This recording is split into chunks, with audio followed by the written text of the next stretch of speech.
When it comes to discussing iconic locations in World of Warcraft, the vast jungle of Stranglethorn Vale is certainly one of the most compelling. Found just to the south of human lands, this is often the first new territory tackled by players venturing beyond the Kingdom of Stormwind, and it sure is a different type of experience. Jungle trees, vines, exotic beasts, troll ruins, and so much more can be found within this massive cape. And immediately after entering Stranglethorn, Alliance players are introduced to one of the most intriguing villains here, Colonel Kurzen, a rogue expedition leader from Stormwind who serves as the first main antagonist of the Vale. There are many secrets to find embedded within this storyline, from the tiny rebel camp to Kurzen's compound and beyond. And today I want to examine all of it in depth and reveal some details that only a few players have probably ever found. This is the mystery of Colonel Kurzen in Classic WoW, an iconic villain in an iconic zone that deserves to be analyzed and appreciated. As always, thank you for the fun comments and support, and with all that being said, let's get right into it. Heading south across a wooden bridge from Duskwood, you soon find the surroundings brightening up, and the jungle landscape starts to unfold before you. This small in-between valley, which has this strange ravine with no water, is a rather odd introduction to the zone, but it's also where one of the most important quest hubs for Alliance players can be found, the Rebel Camp. There are no breadcrumb quests that lead here from the human lands, meaning this is probably the first major outpost you'll discover organically as you venture into this untamed land. The camp is populated by a number of soldiers from Stormwind, many of them wearing incomplete sets of armor. These are not run-of-the-mill Stormwind guards that we've interacted with time and time again in the starter zones. These are battle-hardened troops who know what it's like to fight in the jungle. Sergeant Yoa at the campfire offers the first quest, which is titled the Second Rebellion. There's no mention of what the first rebellion might have been, but my leading theory is this refers to the original rebellion against Stormwind by Kurzen and his followers. This could also refer to a previous group of Stormwind loyalists who rebelled against the rogue Kurzen and were defeated. Or, a third option, maybe this was a group of deserters who abandoned Kurzen before he lost his mind. Either way, the ruins of buildings found among the rebel camp may be a clue as to where these original rebels once dwelled. Your first task is traveling to Kurzen's compound and eliminating some of his standard jungle fighters. These soldiers seem to have abandoned their loyalty to the crown and now wear armor woven from jungle fibers, fiercely adapted to Stranglethorn. While you might mistake the buildings of Kurzen's compound for a civilian outpost at first, the rundown guard tower flying a tattered Stormwind flag is your clue that this was once a military expedition, a frontier outpost likely meant to curb troll incursions and secure more territory for the kingdom. Since going wild and bending to the tyranny of Kurzen, the troops here have further adapted to the jungle environment, with a crew of wranglers even attempting to bend the tigers and panthers of the area to their will. The exact timeline for this whole expedition isn't known, but it was likely established at least a few years back when Stormwind was still expanding its military presence. Then, the guild riots, the formation of the Defias gang, and the bureaucratic corruption of the kingdom orchestrated by Lady Katrana Prester. With military action and funding in disarray, Kurzen's expedition, like many other outposts across the human lands, have become more isolated over time, and now Kurzen's betrayal and the need to help the rebels have failed to draw a response from the capital. They're on their own, and it now falls to you to help them out. Once you've taken out some of the jungle fighters, you've proven yourself to the sergeant, and the camp is ready to offer you more work. Yoa wants help taking out some of Kurzen's more specialized troops in the cave known as the Stockpile to the east, and she also wants to approach the war from a different angle, as seen in the quest Bad Medicine. To have a chance against Kurzen, we need his healing support neutralized. He has gathered around him a large number of medicine men who heal his forces with jungle remedies and poison our fighters with venom fern extracts.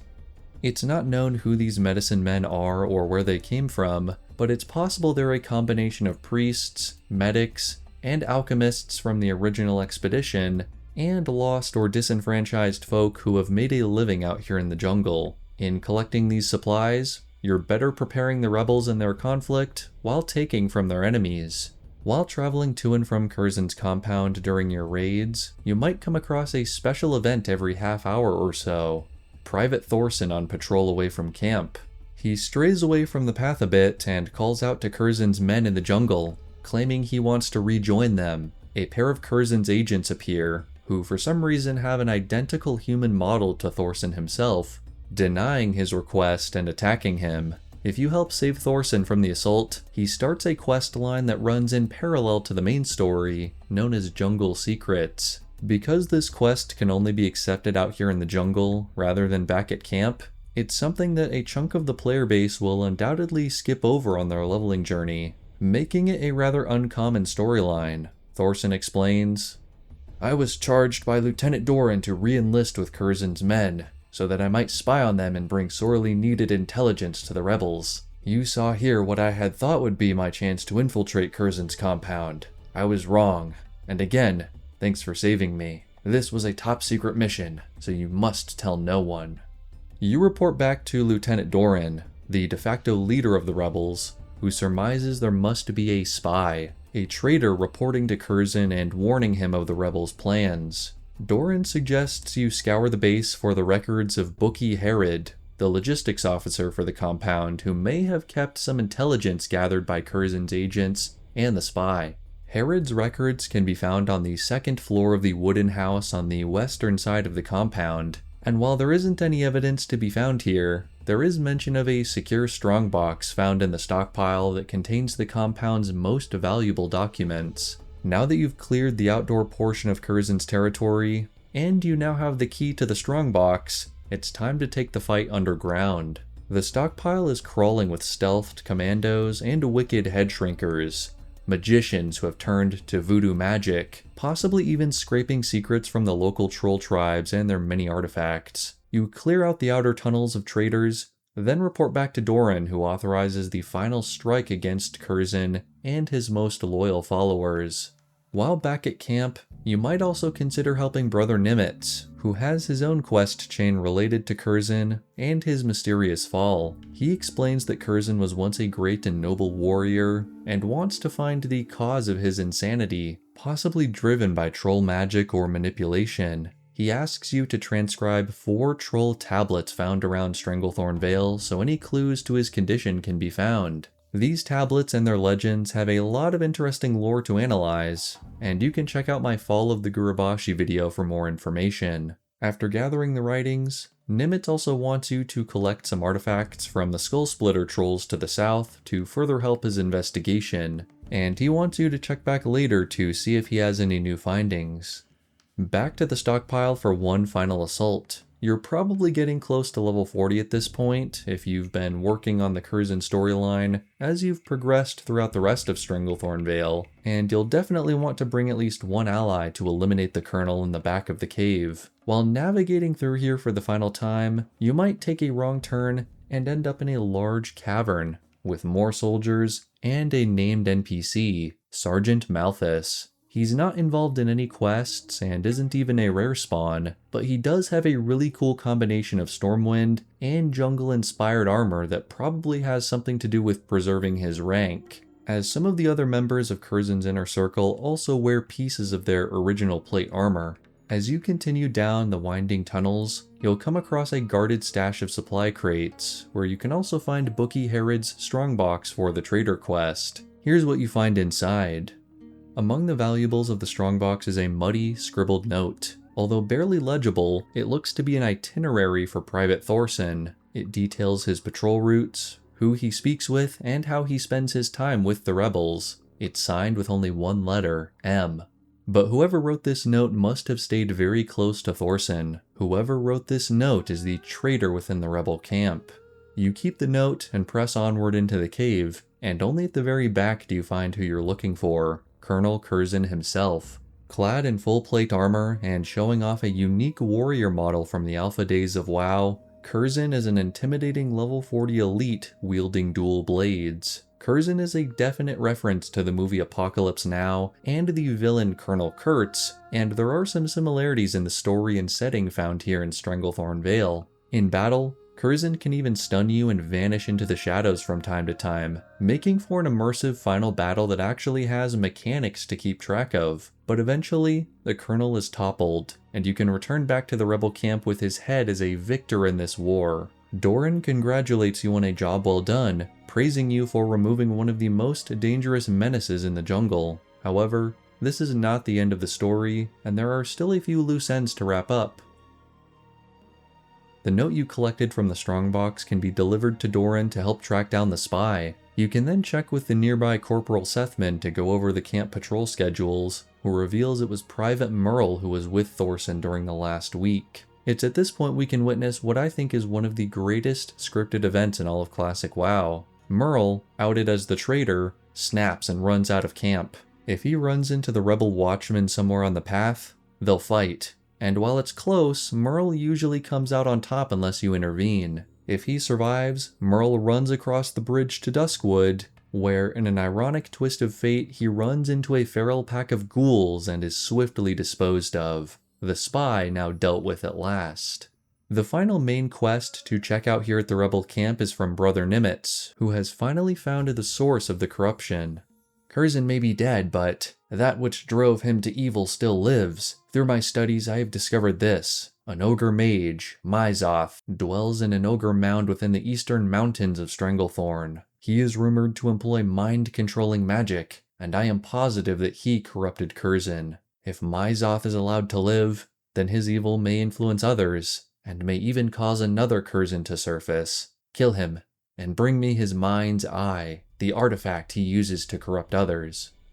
Myzoth is a level 47 elite, and you'll want to wait until you're strong enough, and have a few allies to deal with the Ogre Mound in the east. This is something of an epilogue to the actual Kurzen storyline, but Nimitz makes a good point about not wanting a repeat of the situation in the future. You can bring him the Mind's Eye, which the priest promises to either use for good, if it even can be, or destroy it if it cannot. This reminds me of the Cursed Eye of Paleth questline in the Wetlands, in which another cursed object is returned to a priest for safekeeping, and we never really learn what happens to either of them. Anyway, this marks the end of the Kurzen campaign in Stranglethorn Vale, with the mad traitors dealt with, and the reason for their corruption eliminated. However, to end on today, I want to mention a few bonus details that most players probably haven't picked up on. First, Krazik in Booty Bay does offer a breadcrumb quest that leads to the rebel camp, and while the supply crate you deliver to Private Thorson is labeled as Miscellaneous Goblin Supplies, Thorson confirms that you were actually delivering goblin landmines for the rebels to use against Kurzen's men, which is unexpected, but I suppose necessary for the rebels to stand a chance. I also mentioned earlier that Kurzen has a unique character model, but that's only mostly true. There is one other place you can see them in vanilla. They can show up as backup guards when you attack someone as a horde player in Menethil Harbor. Several cities across Azeroth have guards who summon more guards to reinforce any PvP conflict, but usually they're copies of the default soldiers in the area. So if that's the case, then why are these guys different? Well, it could be because in the game files, the original Menethil guards were supposed to have the alpha model. At some point, these guards were updated to the human and dwarf sentries we know today, but the reinforcements must have not been updated. There's also the matter of the Kurzen mind slave that can be found at the Skull Splitter ruins to the south. Is he an offering from Myzoth to appease the local trolls? A test experiment with the Mind's Eye? An offering from the Mad Kurzen himself? We don't know, but it is interesting there's another troll connection to Kurzen and his expedition. There's one character we've talked about today who we actually haven't seen at all yet, Bookie Herod, the logistics officer. While he isn't directly involved in any objectives, you can find him at the guard tower or at the lumber mill in Kurzen's compound, and it seems he's just as devoted to Kurzen as any of the other soldiers, but there's a bit more to him than meets the eye. He can cast shadow bolts, but he also has a second ability, Summon Syndicate Spectre, which calls forth an evil shade. The Spectre is listed as being a part of the Syndicate faction, a group of outlaws and rogue mages from all the way up in Lordaeron.